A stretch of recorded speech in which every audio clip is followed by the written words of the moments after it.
For 18 years, the Golds and Harts have lived next door to each other.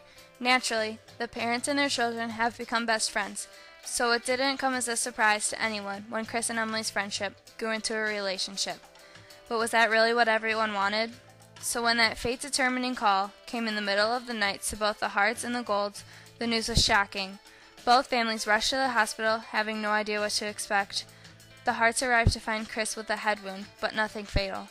Meanwhile, the Golds arrived to find that their only child had died. Gun wound to the head at only age 17.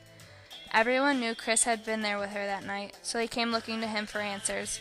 The local detective assigned to the case had talked to him before anyone else. He told her that Emily and him had made plans for a suicide pact. The detective, however, had doubts about Chris's claims, considering the trajectory of the bullet, and there were no signs that Emily was even suicidal. Her doubts put Chris on trial for the murder of Emily Gold. Most of the drama takes place in the courtroom, and Pact has very in-depth research on the courtroom occurrences. Every other chapter in this book is a flashback to Emily and Chris's childhood, many of which show one reason after another for which Emily wants to kill herself.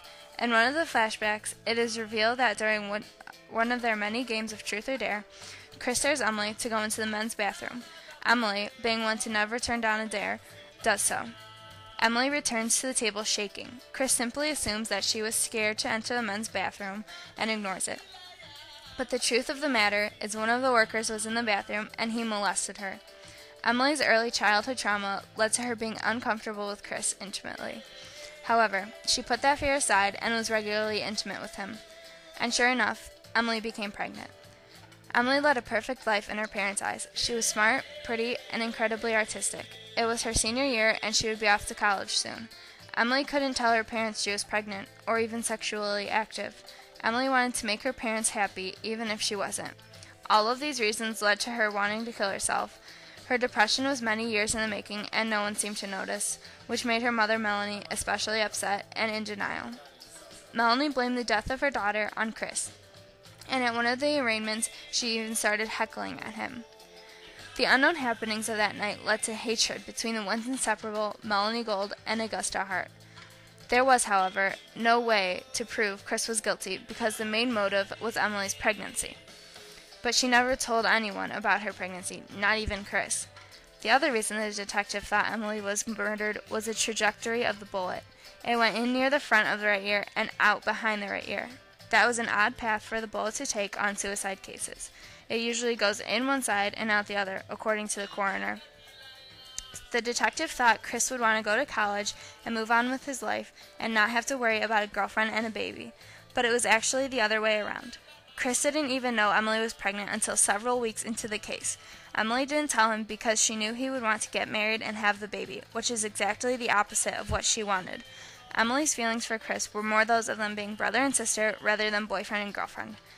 Emily felt pressured to be with him as his girlfriend, though, because that's what their parents had always wanted.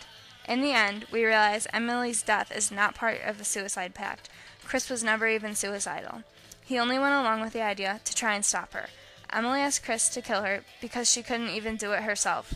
Chris figured she was only truly happy when talking about suicide, so Chris held the gun to her head, but he couldn't bring himself to pull the trigger. Or could he? The Pact was a very intriguing novel. I found myself reading it into the late hours of the night and not wanting to put it down. It only took me 4 days to find out that Chris was not found guilty on account of murder. Although this means he doesn't physically have to be there, more likely than not, Chris will forever, mentally, be in prison.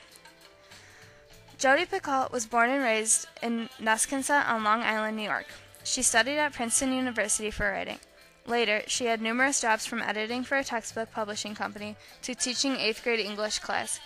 Next, she attended Harvard University for her master's in education. When she taught 8th grade, one of her students was suicidal, which inspired her idea for this book. She worked with this girl every day along with her other teachers and the girl's parents and the guidance counselor. But Picoult had to leave town to have her first kid with her husband and does not know what happened to the girl. But she has heard that she has finished the school system and went on to college. Picoult now lives in Hanover, New Hampshire with her husband and their 3 kids. Most of her books also take place in New Hampshire.